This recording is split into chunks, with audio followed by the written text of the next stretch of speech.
বাড়িতে কেউ আছেন? হ্যাঁ, কি হইছে? দেখেন, আমি আদমশুমারি থেকে আসছি। আপনারা কিছু প্রশ্ন করব। করেন। আপনার জন্ম কোথায় হয়েছিল? হসপিটালে। আরে আমার কথার মতলব হলো কোন গ্রামে হয়েছিল? আমার জন্ম গ্রামে না, শহরে হইছিল। তার মানে আপনি শহরে থাকেন? আরে না, আমি তো ছোটবেলা থেকে গ্রামে থাকি। আরে তাইলে আপনার জন্ম শহরে হইলো কিভাবে?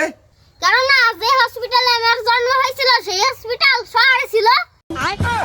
আচ্ছা, এইটা বলেন, আপনার ঘরে কয়জন সদস্য? 5। আচ্ছা, তাহলে 5 জন সদস্য লিখে দিই। কিন্তু কালকে তো 4 জন হয়ে যাবে। কিভাবে? কালকে মায়ের বিয়ে, ও শ্বশুর বাড়ি চলে যাবে। আচ্ছা, তাহলে 4 জন সদস্য লিখে দিই। কিন্তু পরশুদিন তো 5 জন হয়ে যাবে। এইটা আবার কিভাবে হবে? পরশুদিন ছেলের বিয়ে, বউ চলে আসবে।